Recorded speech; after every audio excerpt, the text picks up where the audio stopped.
السلام علیکم ورحمۃ اللہ وبرکاتہ۔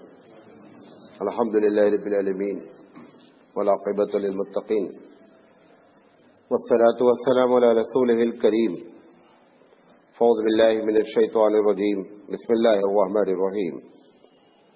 لقد كان لكم في رسول اللہ اسوۃ حسنہ، صدق اللہ العظیم۔ محترم حضرات، یہ سیرت پر پروگرام چل رہا ہے اور آج اس کا 114 درس ہے۔ ہم نبی کریم صلی اللہ علیہ وسلم کی ان پیشین گوئیوں پر اور ان بتائے ہوئے فطروں پر جو آپ نے اپنی امت کو اطلاع دی، ہم گفتگو کر رہے ہیں اور آج اس کی یہ آخری کڑی ہے۔ کل سے انشاءاللہ وہ جو 4 باتیں آپ کو بتائی تھی، امام مہدی، دجال، یاجوج ماجوج اور عیسیٰ علیہ السلام، یہ 4 جو کہ آخری نشانیوں میں سے ہیں، ہم اس پر انشاءاللہ گفتگو شروع کریں گے۔ اللہ تعالیٰ سے دعا ہے کہ اللہ تعالیٰ صحیح بات کہنے کی توفیق عطا فرمائے۔ آج ہم جو بات آپ کے سامنے رکھنا چاہتے ہیں، یہ ایک بڑی لمبی حدیث ہے۔ اس حدیث کا ایک چھوٹا سا ٹکڑا ہم آپ کے سامنے رکھ رہے ہیں۔ یہ حدیث ابو داؤد، ابن ماجہ اور ترمذی کی ہے۔ اللہ کے رسول صلی اللہ علیہ وسلم فرماتے ہیں، الا انی اوتیت القرآن ومثلہ، کہ لوگوں، مجھے میرے رب نے قرآن کریم عطا کیا، ومثلہ معہ، اور اسی طرح اور بھی چیز عطا کی۔ کیا کیا؟ قرآن کریم عطا کیا اور اسی طرح اور بھی چیز ہم کو عطا کی۔ الا یوشک رجلا شعبان على عریکتہ یقول علیکم بہذا القرآن فما وجدتم فیہ من حلال فاحلوہ وما وجدتم فیہ من حرام فحرموہ۔ آپ نے فرمایا کہ ایک وقت ایسا آئے گا کہ بعض لوگ بڑے ہی خوشحال ہوں گے، مسندوں پر ٹیک لگائے ہوئے ہوں گے، یعنی خوب پیسے ہوں گے۔ وہ کہیں گے کہ ہم تو صرف ان چیزوں کو حلال مانتے ہیں جو قرآن کریم میں لکھا ہے حلال، ہم ان چیزوں کو ہی حرام مانتے ہیں جو قرآن میں لکھا ہے حرام، بقیہ جو حدیث میں یا ادھر ادھر باتیں لکھی ہوئی ہیں، ہم ان سب کو کسی کو ماننے کے لیے تیار نہیں ہیں۔ اللہ کے رسول صلی اللہ علیہ وسلم نے فرمایا، وَإِنَّمَا حَرَّمَ رَسُولُ اللَّهِ كَمَا حَرَّمَ اللَّهُ الْحَدِيثَ۔ آپ نے فرمایا اللہ کا رسول بھی جن چیزوں کو حرام کرتا ہے، ان چیزوں کی حرمت بھی ویسے ہی ہوتی ہے جیسے کہ اللہ نے حرام کیا ہے۔ یہ ہے پوری حدیث۔ ایک طبقہ ہے دنیا میں جس کو اہل قرآن کہتے ہیں، ہندوستان میں کم پایا جاتا ہے لیکن ہے۔ پاکستان میں یہ طبقہ کافی متحرک ہے اور ایک بڑی تعداد ہے۔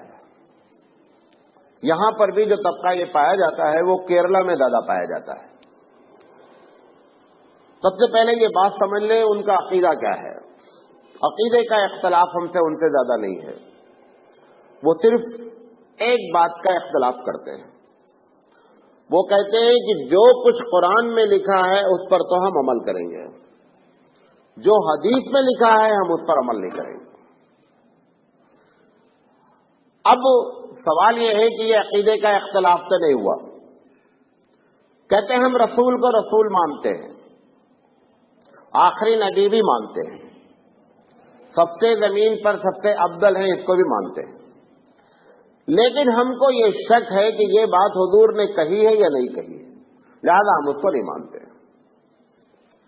ہمارے یہاں اہل سنت والجماعت نے ان کا پیچھا کیا، ان کے بارے میں ایک رائے قائم کی گئی۔ مولانا ثناء اللہ صاحب نے ان سے مناظرے کیے۔ ایک ہی مناظرہ ان کا کیا گیا، اس میں وہ شکست کھائے۔ مناظرہ انہوں نے کس طریقے سے کیا وہ آپ کو بتاتا ہوں، پھر ہم ان کے بارے میں پوری بات کرتے ہیں۔ مولانا ایسے بیٹھے تھے اہل قرآن سامنے بیٹھا ہوا تھا. ان کا جو بڑا لیڈر ہے اس کا نام ہے برق احمد جیلانی. اس کی ایک کتاب ہے بڑی خطرناک قسم کی، اس کا نام ہے دو قرآن، اور ایک دوسری اس کی کتاب ہے، اس کا نام ہے دو اسلام. اگر آپ کے کبھی ہاتھ لگ بھی جائے تو بغیر کسی عالم کے اس کتاب کو کھول کر پڑھیے گا نہیں. جب تک سامنے کوئی عالم بیٹھا نہیں ہوگا اس کے پاس جا کر کے سمجھنے کی کوشش کیجیے گا. اپنے طور پر کریں گے 99% گمراہ ہو جائیں گے. لہذا بہت خطرناک کتاب ہے. قاری طیب علیہ رحمہ vice chancellor of Darul Uloom Deoband university نے اس کتاب کا جواب بھی لکھا ہے. دونوں کا جواب انہوں نے لکھا ہے اور بہت معقول جواب لکھا ہے. بہرحال یہ آپ کو اس لیے بتا دیا ہے کہ کبھی یہ ہاتھ کتاب لگ جائے تو خدا کے واسطے بغیر عالم سے سامنے بیٹھے ہوئے کتاب کو پڑھنے کی کوشش نہیں کیجیے گا. تو مولانا ادھر بیٹھے تھے، وہ ادھر بیٹھا تھا. کہا دیکھو مناظرہ تو شروع ہوگا، پہلے ایک مسئلہ ہے اس کو حل کر دیں گے پھر مناظرہ کریں گے. مولانا کے پاس رومال تھا، ماشاء اللہ صاحب کا رومال تھا. انہوں نے رومال کو لپیٹ کر رکھ دیا اپنے ٹیبل کے سامنے. انہوں نے کہا یہ جنازہ ہے. یہ کیا ہے؟ سمجھو جنازہ ہے. اس کو قرآن مجید کے مطابق دفن کرنا ہے، کفن کرنا ہے، گاڑنا ہے، نماز پڑھنا ہے، جیسا قرآن میں لکھا ہے ویسا کر دینے کا ہے. پہلے یہ مسئلہ حل کرو، اس کے بعد مناظرہ کریں گے. اب وہ اس کے پاس اس کا کوئی جواب نہیں تھا، کیونکہ قرآن مجید میں کہیں نہیں لکھا ہے کہ جنازہ کیسے دفنایا جائے، کیسے کفنایا جائے، کیسے نہلایا جائے، قبر کیسی بنائی جائے. قبر کی دو قسم ہے، ایک کو قبر کہتے ہیں، ایک کو لحد کہتے ہیں. کوئی چیز کا بھی ذرہ برابر ڈیٹیل قرآن مجید میں موجود نہیں ہے. مولانا نے کہا پہلے یہ مسئلہ حل ہونا ہے، اس کے بعد مناظرہ ہونا ہے. اور مسئلہ بھی حل ہونا ہے کہاں سے؟ قرآن کریم سے، کیونکہ تم کہتے ہو قرآن کے علاوہ ہم کسی چیز کو ماننے کے لیے تیار نہیں ہیں. بہرحال مناظرہ ختم ہو گیا. وہ جو جج تھے انہوں نے کہا تھا اب ایسا ہے کہ یہی مناظرہ ہے حقیقت میں. تمہاری بات کا انہوں نے جو ہے وہ ایک سوال رکھا، تم نے اس کا جواب تمہارے پاس موجود نہیں ہے. انہوں نے کہا اگر یہ مناظرہ بھی کرنا چاہے تو ہم ایسی 50 باتیں پیش کر سکتے ہیں جس کا ان کے پاس کوئی جواب نہیں ہے. بہرحال یہ ایک طبقہ اہل قرآن ہے. اللہ کے رسول صلی اللہ علیہ وسلم اسی بات کی طرف ہم کو متنبع کر رہے ہیں کہ اے میرے امت کے لوگوں، ایسا زمانہ آئے گا کہ لوگ بڑے، کیونکہ کتنی پیاری بات ہے اگر کہی جائے کہ صاحب ہم قرآن کریم کی ہر بات پر عمل کرنے کے لیے تیار ہیں. اچھا لگتا ہے کہنے میں، وزن ہے بات میں. لیکن جو دوسری بات وہ کہہ رہا ہے کہ صاحب ہم حدیث کو ماننے کے لیے تیار نہیں ہیں. مولانا ثناء صاحب نے ایک بات اور کہی ہے، وہاں نہیں دوسری جگہ. مولانا علیہ رحمہ نے کہا ہے کہ یہ قرآن ہے، نہیں سمجھے، یہ جو آیت ہے الحمد سے لے کر کے قل اعوذ برب الناس تک، یہ قرآن ہے. یہ کس نے بتایا کہ قرآن ہے؟ بات میری سمجھنے کی کوشش کر رہے ہیں. وہ بھی حدیث کے ذریعے ہی ثابت ہے. اللہ نے تمہارے کان میں آ کر کے تو بولا نہیں یہ قرآن ہے. وہ بات بھی رسول اکرم نے بیان فرمائی کہ یہ قرآن ہے. تو جس پر تم ڈیپینڈ ہو وہ خود حدیث کے ماننے پر ہی ڈیپینڈ ہو سکتا ہے، ورنہ وہ وہی اسی کا سرے سے کیا ہے عطا پتہ ہی نہیں ہوگا. بات سمجھے میری؟ اچھا، تو یہ ہے اہل قرآن. ان کا جو بیسک اختلاف ہے وہ یہ ہے کہ حدیث میں ہم کو شک ہے، لہذا ہم حدیث نہیں مانتے ہیں. سوال یہ ہے کہ بھائی ساری حدیثوں پہ تو شک نہیں ہے، جس پر ہے اس کو تو ماننے کے لیے بات کرو. یہ ہمارے یہاں بھی اصول ہے، یہ یاد رکھیں ہمارے اہل سنت والجماعت میں بھی، کہ حدیث جتنی بھی ہے چاہے وہ بخاری کی ہو یا مسلم کی ہو یا کسی بھی کتاب کی ہو، غور سے سنیے گا اس جملے کو ورنہ یہ آپ کو اوپر سے جائے گا. جتنی حدیثیں ہمارے سامنے موجود ہیں، ہم اہل سنت والجماعت کا اس بات پر اتفاق ہے کہ یہ گمان غالب ہے کہ حدیث ہے. یقین قرآن کریم پر ہے کہ یہ یقین ہے کہ قرآن ہے. تو قرآن اور حدیث میں اتنا فرق رہتا ہے. حدیث میں گمان غالب ہے کہ یہ حدیث ہے اور یہ حدیث صحیح ہے. قرآن پر یقین کامل ہے کہ یہ حدیث ہے، یہ قرآن ہے. وجہ اتنے لوگوں نے اس کے بارے میں کہا ہے کہ یہ قرآن ہے کہ آپ اتنے لوگوں کو جھوٹ پر ثابت نہیں کر سکتے. جیسے مثال کے طور پر اپنی مثال دیتے ہیں ہم لوگ. آج 2 فروری ہے، کیا ہے؟ آپ اس کو ثابت کریں. کیسے معلوم ہوتا اب آپ کو 2 فروری آ جائے؟ آپ اس کو ثابت نہیں کر سکتے. لیکن اتنے لوگوں کا جھوٹ بولنا ممکن نہیں ہے. اتنے لوگوں کا جھوٹ بولنا بیک وقت ممکن نہیں. انگریزی کوئی تاریخ ثابت نہیں کی جا سکتی، عربی تاریخ ثابت کی جا سکتی، بھلے مہینہ نہ ثابت کر پائیں ہم. نہیں سمجھے میری بات؟ جو عربی تاریخ ہوتی ہے یہ نیچرل تاریخ ہے. آپ اس کو لاجیکلی ثابت کر سکتے ہیں کہ دیکھو یہ چاند ہے، فلاں دن نکلا تھا، آج یہ ہے، آج لہذا 3 تاریخ ہی ہے، آج 8 تاریخ ہی ہے. انگریزی تاریخ کو آپ ثابت نہیں کر سکتے. انگریزی تاریخ کو یہی کہا جائے گا کہ اتنے لوگوں کا جھوٹ پر اتفاق ہونا ممکن نہیں ہے، لہذا آج 2 تاریخ ہے.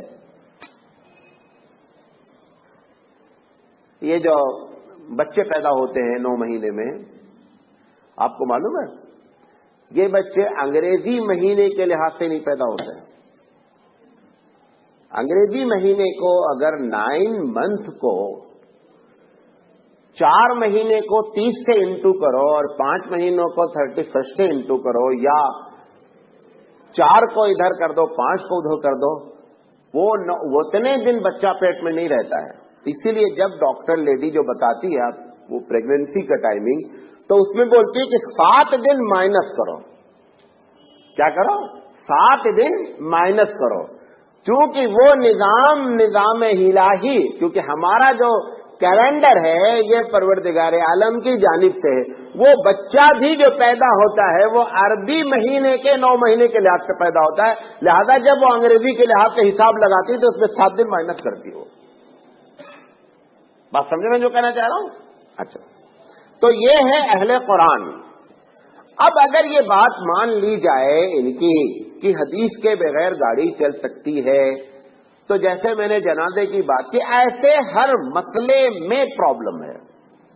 سب سے ہمارے نزدیک عبادات میں سب سے امپورٹنٹ، سب سے اہم نماز ہے.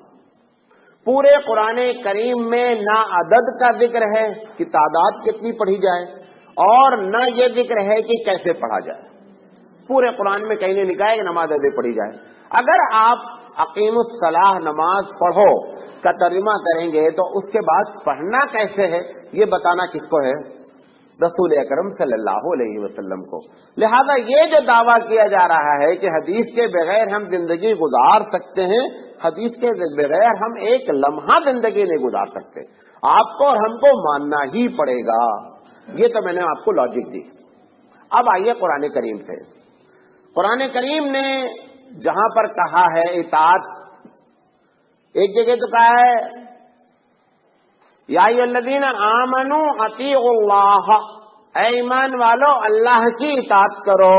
پھر کہتا ہے واطیعوا الرسول، اور رسول کی بھی اطاعت کرو. اللہ اپنی اطاعت بول دیتا، رسول کی اطاعت کی کیا ضرورت ہے؟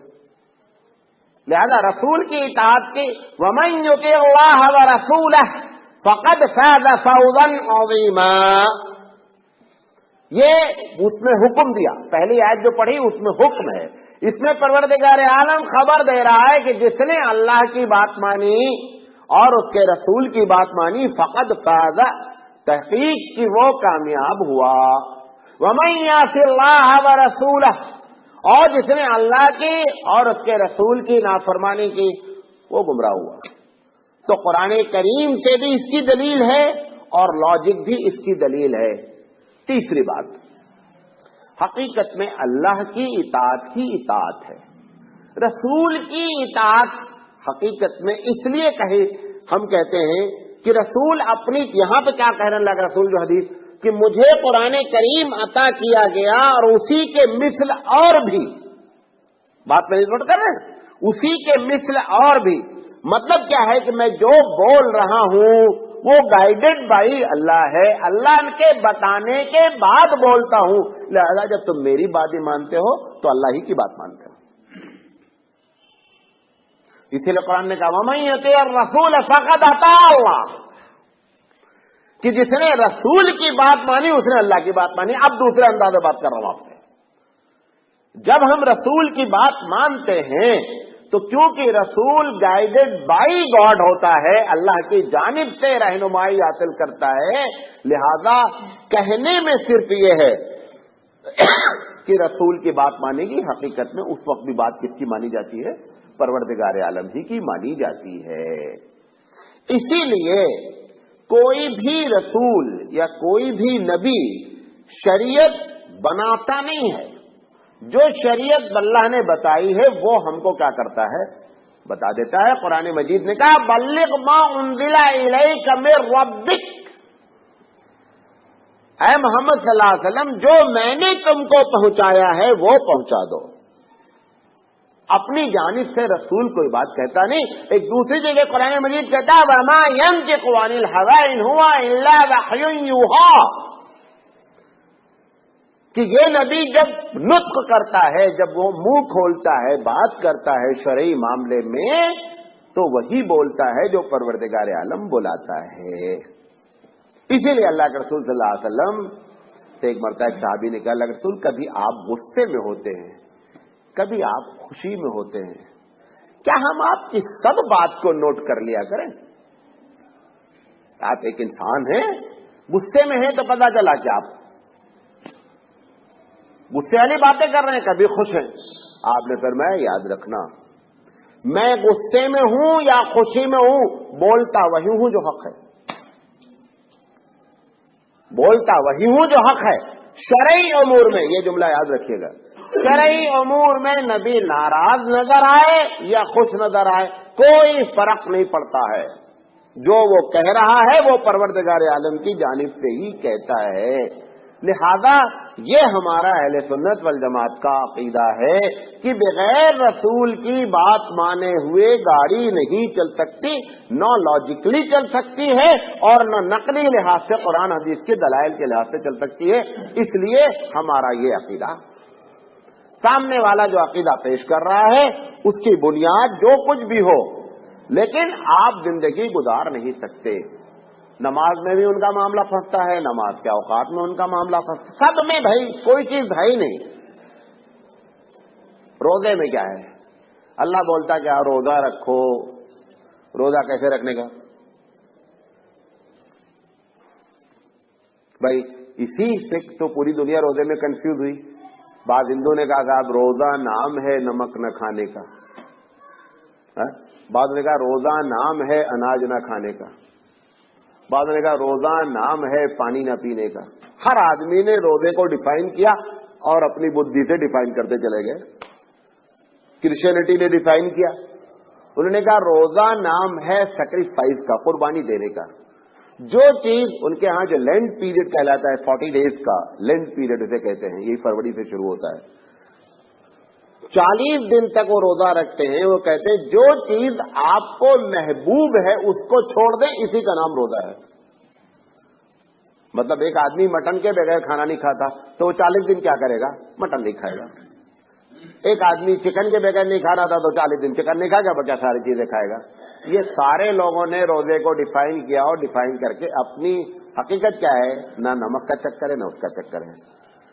ہمارا نفس جب امام بن جاتا تو معاملہ یہی ہوتا ہے، جو ہمارا نفس ہے اس کو جب ہم امام بنا دیتے ہیں تو کیونکہ یقینی بات ہے کہ یہ ہمیشہ مفاد کی ہی بات کرے گا۔ ابھی میری عادت صبح اٹھنے کی ہے، میں چاہتا ہوں پورے شہر میں سارے آفیسز 6:30 بجے کھول دیے جائے، کتنا اچھا ہے، کیونکہ میں 6 بجے اٹھتا ہوں تو میں چاہتا ہوں کہ 6:30 بجے اٹھ کر کے 10 ساڑھے 10 تک سارا کام ختم ہو جائے، چھٹی ہو جائے۔ ایک آدمی 10 بجے اٹھتا ہے، بولتا ہے اگر 11 بجے کا آفس رہے تو کتنا اچھا رہے گا، کیونکہ ہر آدمی اپنے مفاد کے تحت ہی کیا کرے گا؟ اصول بنائے گا۔ اسی لیے شریعت نے کسی بھی شخص کو اصول بنانے کی رسپانسبلٹی دی ہی نہیں۔ نمبر ایک وجہ یہ ہے، اور نمبر دوسری وجہ یہ ہے کہ جب انسان اصول بنائے گا، چونکہ الانسان مرکب من الخطأ والنسیان، کہ انسان کا جو کمپوز ہے، انسان کے اندر جو کیمیکل پایا جاتا ہے وہ غلطی کرتا ہی کرتا ہے، لہذا وہ کیا کرے گا؟ غلطی کرے گا۔ لہذا یہ اللہ تعالیٰ نے کسی کے ذمے رکھا ہی نہیں، قانون کی رسپانسبلٹی اللہ پروردگار عالم نے خود لے رکھی ہے۔ بہرحال یہ ہمارا ان سے اختلاف ہے، اور آپ کو بتا دیا وہ دونوں کتابوں کے بارے میں، اس سے آپ ہوشیار رہیے گا۔ اللہ تعالیٰ ہماری حفاظت فرمائے۔ اچھا، دوسری حدیث یہ معاذ بن جبل رضی اللہ تعالی عنہ سے روایت ہے،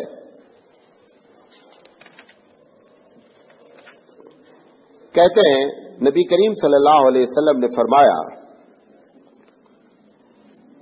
سنیے گا غور سے، خذوا العطایا ما دام العطا،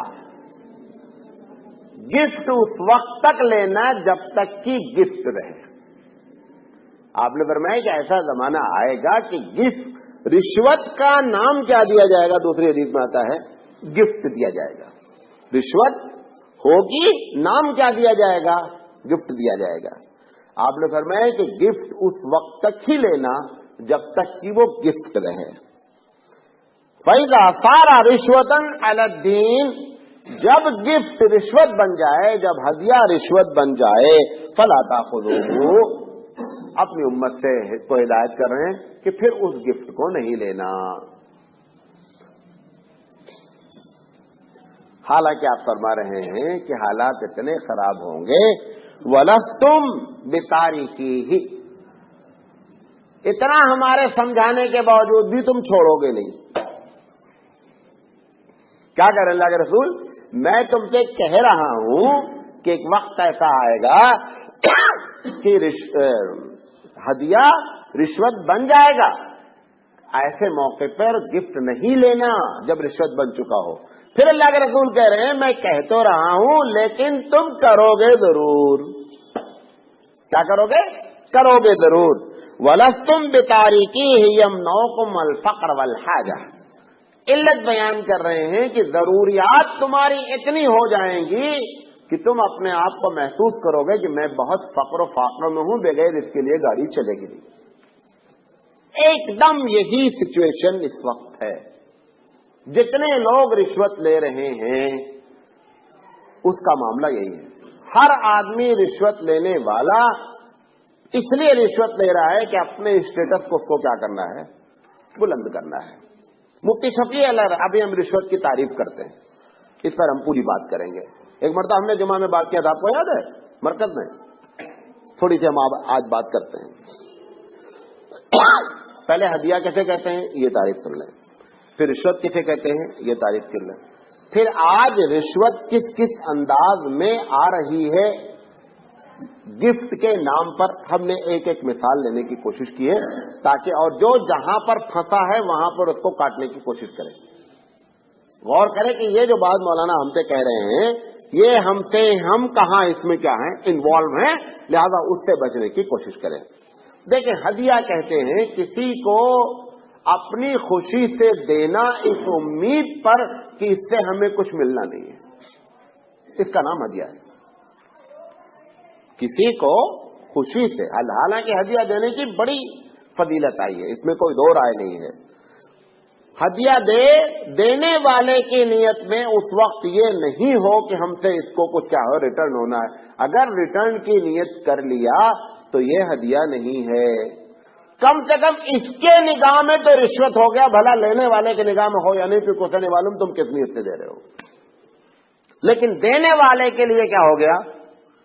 رشوت ہو گئی۔ اور آپ نے فرمایا الراشی والمرتشی کلاہما فی النار، رشوت لینے والا اور رشوت دینے والا دونوں جہنم میں ہیں، رشوت لینے والا اور رشوت دینے والا دونوں جہنم میں۔ تو یہ ہو گئی گفٹ کی تعریف۔ اب آئیے رشوت کی تعریف۔ رشوت کسی کو پیسے دینا تاکہ دوسرے کا حق اپنے اکاؤنٹ میں ڈال لیا جائے۔ نمبر 1، یہ زمین ہے کسی صاحب کی آپ جا کر کے رشوت دے کر کے صاحب ان کا نام کاٹو، میرا نام ڈال دو، جتنی بھی آپ رشوت دے رہے ہیں آپ ایک حق کو اپنے حق میں کرا رہے ہیں. یہ نمبر 1 رشوت کی تعریف ہے. نمبر 2، کسی کا حق نہیں ہے لیکن وہ تمہارا حق بھی نہیں ہے.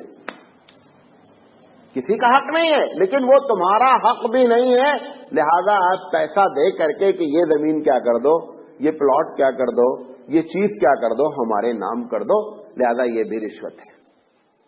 جب تک یہ کسی کا حق مارا نہیں جائے گا یا اپنے حق کے علاوہ حق حاصل نہیں کیا جائے گا، تب تک دینے والے کے حق میں رشوت نہیں ہوگی، لینے والے کے حق میں رشوت ہوگی. دینے والے کے حق میں، مثال کے طور پر آپ پورے ہندوستان کی بات کر رہا ہوں، کوئی 1% بھی اس سے مستثنا نہیں ہے. یہ جتنے ہمارے کورٹ میں کلرکل جاب کرتے ہیں، پیون سے لے کر کے اوپر تک، آپ نے فائل رکھا، جناب یہ صاحب سے سگنیچر کرا دیجئے، وہ پیون اس فائل کو آگے نہیں بڑھائے گا جب تک اس کا، اب اس نے رشوت کا نام حق رکھ رکھا ہے کہ جب تک میرا حق نہیں دو گے یہ فائل نہیں بڑھے گی. آپ طے کرنے کا میں بڑا اصول پسند میں رشوت نہیں، ٹھیک ہے آپ اصول پسند، فائل بھی وہی رہے گی، فائل کو ہلنا نہیں ہے. یہ جو آپ رشوت دے رہے ہیں 10 روپے 5 روپے 25 روپے، یہ دینے والے کے حق میں رشوت نہیں ہے. کیوں؟ کیونکہ اگر بیچارہ وہ 10 روپیہ نہیں دے گا تو اس کی فائل کیا ہوگی، آگے بڑھے گی نہیں. لیکن لینے والے کے حق میں ہر حال میں رشوت ہے، کیونکہ تمہاری ڈیوٹی ہی یہ تھی کہ کیا اس کی تنخواہ لے رہے تھے تم کہ اس فائل کو تم آگے بڑھاؤ، تم اس کا پیسہ لے رہے ہو اور اس کا پھر رشوت بھی لے رہے ہو، تنخواہ بھی لے رہے ہو اور پیسے بھی لے رہے ہو. تو لینے والے کے حق میں تو ہر حال میں رشوت ہے. اور رشوت کا جو سب سے بڑا گناہ معلوم آپ کو، مطلب جاب لوگ کرتے رہتے ہیں، رشوت لیتے رہتے ہیں، سوچتے جب ریٹائر ہو جائیں گے نا اللہ توبہ دوبارہ کبھی نہیں کریں گے. اللہ توبہ سے کچھ نہیں ہوتا رشوت میں، کیونکہ آپ نے رشوت لی ہے پبلک سے. پوری جاب کے ٹائم میں جتنے لوگوں سے رشوت لی، سب سے جا کر جب تک معافی نہیں مانگو گے تب تک رشوت ختم نہیں ہوگی، کہ رشوت آپ نے اللہ کا حق نہیں مارا، بندے کا حق مارا ہے. جس امید پر ہم رشوت لے رہے ہیں جاب کرنے والے خاص کر لوگ، کہ ایک وقت آئے گا ہم نیک بن جائیں گے اور معاملہ اللہ سے توبہ کر لیں گے، حج کرنے چلے جائیں گے، دودھ کے دھوئے رومال کے پوچھے ہو کر کے واپس آ جائیں گے، یہ نہیں بننے والی بات ہے. رشوت آپ نے انفرادی طور پر ایک ایک آدمی سے لیا ہے. اگر زندگی میں 1000 آدمی سے لیا ہے تو 1000 آدمی سے معافی مانگنی ہی پڑے گی، تب جا کر کے رشوت. اچھا پھر معافی مانگنے کے بعد وہ معاف کرے نہیں کرے وہ ایک الگ مسئلہ ہے. لیکن یہ جو آپ توبہ توبہ کر رہے ہیں نا اسٹائل میں، یہ اسٹائل نہیں چلے گی. یہ اللہ کا حق نہیں ہے، یہ بندے کا حق ہے، اور بندے کا حق اس وقت تک معاف نہیں ہوتا جب تک بندہ معاف نہیں کرے. بات سمجھ میں آ گئی؟ تو رشوت اس لیے بڑی خطرناک شکل ہے. مفتی شفیع علیہ الرحمٰن نے لکھا ہے کہ جب رشوت کا بازار گرم ہو جاتا ہے سوسائٹی میں تو دیکھا جائے تو فائدہ کسی کو نہیں ہے. بھائی ہم پولیس والے کو دیتے ہیں، پولیس والا ٹیلی فون والے کو دیتا ہے، ٹیلی فون والا بجلی والے کو دیتا ہے، سب چین ہے نا. ہر ایک کو کہیں نہ کہیں دینا ہی دینا ہے. ہم نے پیون کو دیا کہ ہماری فائل آگے بڑھا، پیون والا آ کر الیکٹرسٹی والے کو دے رہا ہے. انہوں نے کہا کہ رشوت سے سب گنہگار ہوتے ہیں اور کوئی مسئلہ حل نہیں ہوتا ہے، سب گنہگار ہوتے ہیں. ٹوٹل ایک طرف سے پوری چین گنہگار ہوتی ہے، کیونکہ ہر آدمی کو کہیں نہ کہیں کیا کرنا ہے، کسی نہ کسی اس سے پھنسنا ہی پھنسنا ہے، لہذا اس کو رشوت دینا ہی دینا ہے. اچھا یہ ہو گئی رشوت کے بارے میں بات. میں نے 10-12 چیزیں لکھی ہیں کہ آج کل اس انداز میں رشوت آتی ہے، جو گفٹ کے نام پر آتی ہے اور حقیقت میں کیا ہے وہ رشوت ہے. سب سے پہلے میں نے لکھا ہے گورنمنٹ کے بڑے بڑے ٹینڈر ہوتے ہیں، ہر ڈپارٹمنٹ میں ٹینڈر ہوتے ہیں کچھ نہ کچھ. اب وہ ٹینڈر کے وقت جب ٹینڈر ہوتا ہے تو اس میں سارے آفیسرز کا ایک پرسنٹیج ہوتا ہے. جس کو ٹینڈر ملنا ہے، جس نے لیا ہے، یہ انڈرسٹوڈ بات ہے، یہ بات آلریڈی طے ہے کہ جس کا بھی ٹینڈر کھلے گا اس کو 25 سے 30% ڈپارٹمنٹ کو کیا کرنا ہے، کھلانا ہے. مثال کے طور پر ایک روڈ کا ٹینڈر لیا ایک کمپنی نے،